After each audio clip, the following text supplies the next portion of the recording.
You are listening to The Evidence Locker. We would like to wish our listeners a happy festive season, however or whatever it is you celebrate.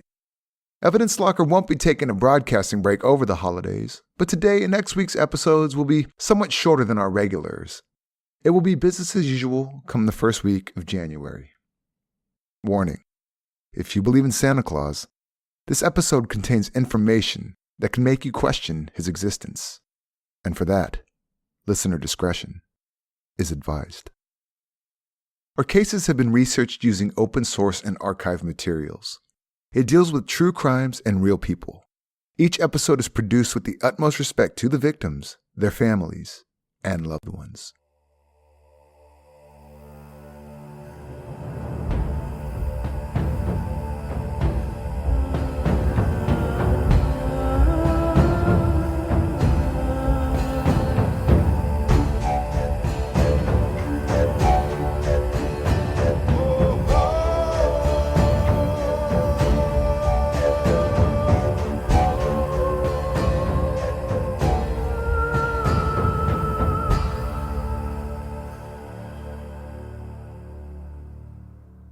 North Pole is a small city in central Alaska, about a 20-minute drive from Fairbanks.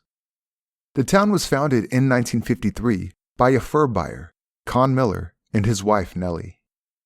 At first, Con wanted to establish a trading post, but he soon saw potential as the local Santa Claus. At his new fur shop and trading post, a child recognized him as Santa and said, "Hello, Santa. Are you building a new house?" Con had a brainwave and decided to turn the trading post into a Christmas-themed wonderland called Santa Claus House. He registered a new town, which he aptly named North Pole, and managed the new Alaskan city as mayor for 19 years. Con and Nellie raised their kids in North Pole, even christening their daughter Merry Christmas Miller. Santa Claus House soon became a much-loved tourist attraction, a place where it is Christmas all year long. It grew into a large establishment located on St. Nicholas Drive. Inside, you can buy candles, lights, decorations, Christmas wreaths, poinsettias, t-shirts, and other collectibles. The red and white house has become an icon of the area. There are even reindeer outside, gearing up for their big night of Christmas gift deliveries.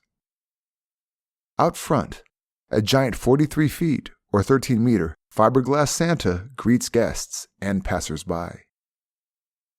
In winter, the place really comes into its own. An outdoor playground is carved out of ice with slides and a maze. For anyone, old or young, brave enough to face the freezing outside weather, it truly is a winter wonderland. The crisp and dry sub-zero temperatures make for a beautiful white landscape. Trees are covered with snow all around you. It looks like a Christmas card, a true white Christmas. After Con Miller's death in 1996, his children took over the business, running Santa Claus House. When his wife Nellie passed away, one newspaper reported Mrs. Claus dead at 92. The Millers were an integral part of this holiday-loving community. It would be hard to imagine it without them. North Pole, Alaska is located about 1,700 miles or 2,700 kilometers from the actual North Pole. But let's not get too technical. Alaskan North Pole is America's answer to Lapland, where you will find a somewhat more authentic version of a Santa Claus village. But even though the Alaskan North Pole is slightly smaller and perhaps still not quite the real deal, tourists still flock there, and 2,200 people call it home. The city, which is more like a town, has a resident Santa Claus, and it refers to its residents as elves. The streetlights are shaped like red and white candy canes. Streets have names like Mistletoe Drive and Snowman Lane. Mayor Doug Isaacson thought it would be a good initiative for all shopkeepers to wear elf costumes all year round. He was very concerned that the town wasn't quite Christmassy enough, and felt that they could do more to promote the Christmas spirit. He even visited Leavenworth in central Washington to take notes and see what a typical Bavarian Christmas village looked like. As one would expect, homes in North Pole are adorned in Christmas decorations all year. You never have to take them down. The town slogan sums it up: North Pole, where the spirit of Christmas lives year-round. In learning about North Pole, you can't help but to think of Whoville, the Christmas-loving town in the Dr. Seuss book How the Grinch Stole Christmas. A place where residents are filled with Christmas cheer and everybody pulls together to celebrate the most magical day of the year. In fact, North Pole is much like any other small American town in many ways. On the main strip, there is a Subway, a Pizza Hut, a Starbucks, and a Safeway. But there is a twist. Most places have an element of Christmas to it, with decorations shining and shimmering 365 days a year, like the Christmas-themed McDonald's on Santa Claus Lane. This area is known to be proudly gun-loving. Locals love politics and hunting, and there isn't much crime. In fact, the city hall doubles up as the police station. There are 5 schools and many churches, so it's no surprise that families make up the largest percentage of households. In 2015, a man named Santa Claus was voted president of the North Pole Chamber of Commerce. Local resident Thomas Patrick O'Connor had his name legally changed to Santa Claus. He had rosy cheeks and a white beard to go with it, too. Mr. Claus was a former Anglican monk who lived all over the country before settling in North Pole. When he campaigned, he wore a red velvet suit and held a sign that read, "Where the spirit of Christmas lives, year-round." He was the obvious choice and won the election. The only place in North Pole that is even busier than Santa Claus House is North Pole Post Office. With its candy cane frames on the outside, it is a favorite photo spot for all tourists to the city. Thousands of letters addressed to Santa end up at the North Pole Post Office. Some letters are only addressed to Santa, North Pole, so they make it to this peculiar spot in Alaska every year.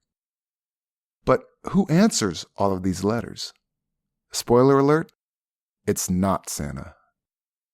Every November and December, boxes of letters addressed to Santa are sent to North Pole Middle School.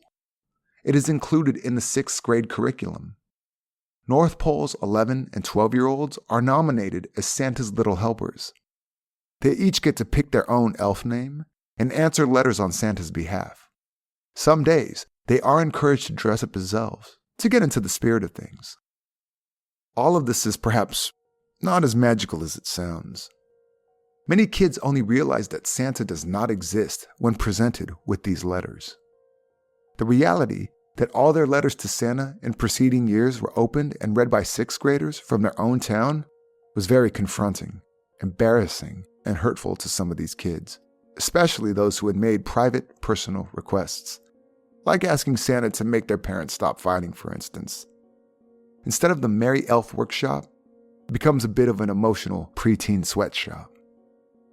Of the thousands of letters, some allude to domestic violence or incurable disease, sometimes severe poverty. Those topics are a lot to deal with for young children who have only experienced the sparkly tinsel-top side of Christmas. To be fair, letters with issues like the aforementioned are given to the teachers, and the children are not required to reply. All other requests get a somewhat standard answer along the lines of, "Santa won't forget you. Remember to be good. You're going to love your present. From all the elves at North Pole, Santa, and Merry Christmas." John Ronson's documentary, Death in Santaland, reveals somewhat of an underbelly in North Pole. It is a strange place where adults are adamant to live in a metaphorical snow globe of make-believe. The children, however, are more skeptical. Because they are made to reply to letters on Santa's behalf, at some point someone realizes, hang on, he does not exist. That is why they are doing it. They become co-conspirators in perpetuating the myth. In April of 2006, peace was shattered in this small city where it always smells of hot chocolate and cookies. A student overheard a conversation at North Pole Middle School that had serious consequences. The student revealed what he had heard to a parent, and the parent went straight to the police. What the student had heard in the hallway of the school where elves answer letters was that 6 7th graders had hatched a plan to kill their classmates. The attack was planned for Monday, April 24th, 2006. But they had to postpone it until the next day. The kid who was supposed to bring weapons, firearms and knives, did not show up to school, and they could not proceed with the plan. The 6 boys involved in the plot were all around 13 years of age. Police took them into custody on the same day. Through a series of interviews, they were able to quickly identify a total of 13 boys involved in the planned attack, with varying levels of responsibility. All of them were suspended from school with immediate effect. During interviews, the kids claimed that they had planned the attack because they felt cool kids were picking on them. Some teachers made the hit list purely because they weren't liked. The North Pole 6 were suspended, but not under arrest. While police conducted an investigation, they were detained at the Fairbanks Youth Facility. Remember, some of these kids had just turned 13. They were very young and should be concerned with budding pimples or riding their bikes, not murdering their classmates. Chances are some of them had never been away from home. Now they had to face the consequences of their decisions. In the days after the foiled plot, there was a police presence at the school in the aftermath, ensuring safety of students. After the arrests, in the wake of the shock, fellow students were fearful, wondering if their names were on that list or not. The school brought in counselors to talk to the classmates, but they all seemed to be okay for the most part. Some parents refused to send their kids back to school and opted to homeschool them instead. As details of the plot unfolded, it was clear that the group of outsiders was well organized and prepared. Well prepared for a bunch of 13-year-olds. North Pole Middle School was quite big, running from grade 6 to grade 8. 500 students attended the school. The would-be attackers had drawn up a naughty list of sorts, or rather a hit list of kids at school that they had wanted to murder in one violent, coordinated attack. The gang had sourced weapons and had a plan to cut the school's electricity and phone lines to give themselves a chance to flee the scene. There were about 15 to 20 names on the list. Each member of the gang was assigned specific people to kill, fellow students as well as teachers. The list even specified which weapon would be used in each murder. The main event was planned to take place in the cafeteria over lunchtime. In an interview with journalist and documentary filmmaker John Ronson, parent of one of the boys who had planned the attack said, "They were going to fire some warning shots. There were other kids that were indirectly involved. They had been told about the plan. They were to get certain other kids out of the cafeteria when the warning shots were fired. My son was to go to the office with a rifle and disable the communications equipment, and then they were going to start shooting the kids from the list." After the killings, all the boys were going to run to the station and catch a train to Anchorage, where they would set up new lives under assumed names. There were so many problems with this plan. Yes, they did seem organized, and planning the operational side of the attack was eerily thorough. But they did not take into consideration the fact that most teachers carried personal cell phones and would be able to call for help, whether the school's communication lines were working or not. Also, the timing of the whole event wasn't thought through. The train to Anchorage wasn't leaving till early evening. They would have had to hang around and wait, drastically increasing their chances of being caught. And even if they did make it to Anchorage, how would they have been able to support themselves financially and live their new lives? The same father who spoke with John Ronson said that he had asked his son if he had thought about his sister. Did he warn her about the planned attack? What would have happened if his sister thought he was in trouble and went to save him, but then got shot by one of his friends? It was obvious his son had not thought about this at all. Along with his friends, they honestly thought they would only kill people on the list. In a bizarre twist of fate, a similar conspiracy was foiled in Kansas the week before the North Pole kids were arrested. In Kansas, 5 teenagers had planned a massacre at their school to commemorate the 7th anniversary of the Columbine high school killings in April 1999.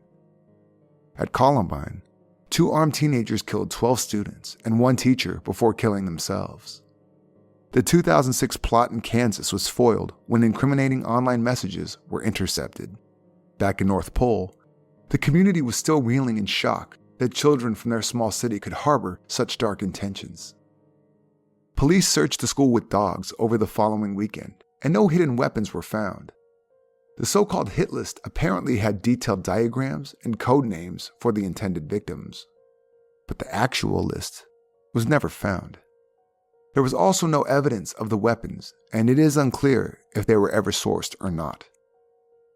A teacher who had taught 5 of the 6 ringleaders the year before wanted to believe the boys would never have gone through with it. When he saw law enforcement officers handcuff the 13-year-olds, he was deeply affected by how very small they seemed. They were only kids.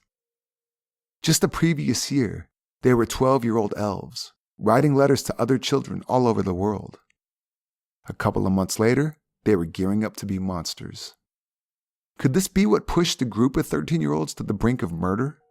Did they see a side to life that they did not know existed? Did this push them to adapt an attitude of anarchy and mayhem? Mayor Isaacson felt that this whole incident could have been avoided had the boys had true Christmas spirit in their hearts. He said, "Let's just say that if the spirit of Christmas were permeating the entire soul of this community, no child would be feeling that despondent. What is the spirit of Christmas? Isn't it peace on earth and goodwill to all men?" Jeff Jacobson, a 6th grade teacher and previous mayor of North Pole, spoke openly about the planned attack. To what extent they could have executed the plan is anyone's guess. I think all of us were horrified that anybody would be thinking to kill someone else. This is a wake-up call for all of us that we need to keep the channels of communication open with our kids. The kids who plotted the slaying were rumored to be goth, but it wasn't so. They didn't dress in dark clothes, or listen to violence-provoking music, or were even allowed to play violent video games.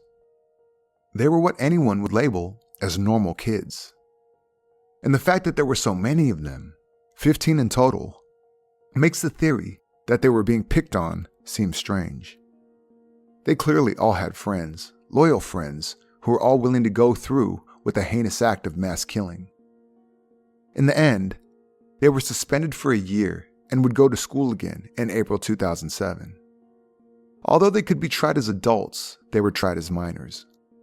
The kid whose dad came forward said that he received 2 years probation. He had to write a 5,000-word essay on the effects of school shootings across America and had to do 100 hours of community service and go to therapy to cope with his anger. As they were tried as minors, the identities of the 13 plotters had not been made public. But North Pole is a small place, and no doubt everyone living there knows exactly who they are.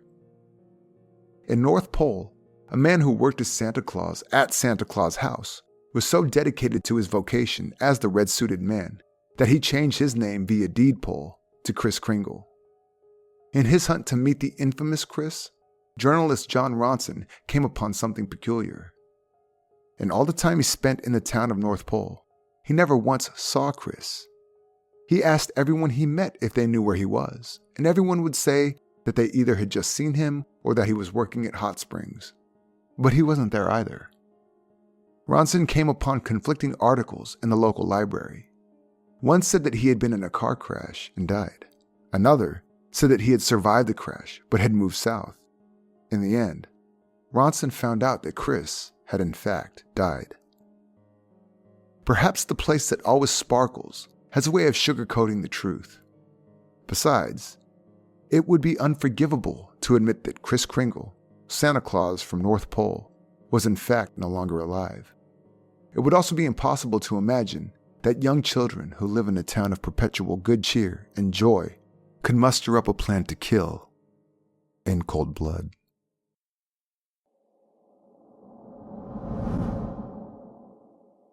If you'd like to read more about this case, have a look at the resources used for this episode in the show notes. Also, visit and like our Facebook page at facebook.com/Evidence Locker Podcast to see more about today's case. If you like our podcast, please subscribe in Apple Podcasts or Stitcher or wherever you get your podcasts. We would also appreciate if you could review the episodes, as it gives us some street cred in the world of podcasting. This was the Evidence Locker. Thank you for listening.